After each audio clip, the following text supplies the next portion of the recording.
आपने कभी किसी कुएं की आवाज सुनी है? गांव के बीचों बीच एक पुराना कुआं था और लोग कहते थे कि रात को उसके अंदर से कोई किसी का नाम लेकर पुकारने लगता है। सब डरते थे सिवाय अहमद के। अहमद एक निडर लड़का था जो हमेशा हकीकत जानने का ख्वाह रहता था। एक रात लालटेन हाथ में लिए वो कुएं के करीब गया। खामोशी, सिर्फ रात की हुआ का शोर और अहमद के दिल की धड़कन। जैसे ही उसने झांका नीचे से आवाज आई, अहमद रुक जा। अहमद का दिल जोर जोर से धड़कने लगा, लेकिन उसने अपनी हिम्मत जमा की। इसने रस्सी पकड़ी और धीरे धीरे नीचे उतरना शुरू किया। नीचे गिरा हुआ एक बूढ़ा चरवाहा था जो कई दिनों से मदद के लिए पुकार रहा था। अहमद ने फौरन उसे पकड़ा और रस्सी के जरिए बाहर निकाला।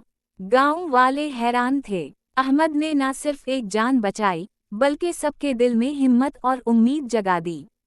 खौफ हमेशा तुम्हें नहीं रोकता, कभी कभी ये हिम्मत को परखने और किसी की जान बचाने का मौका देता है।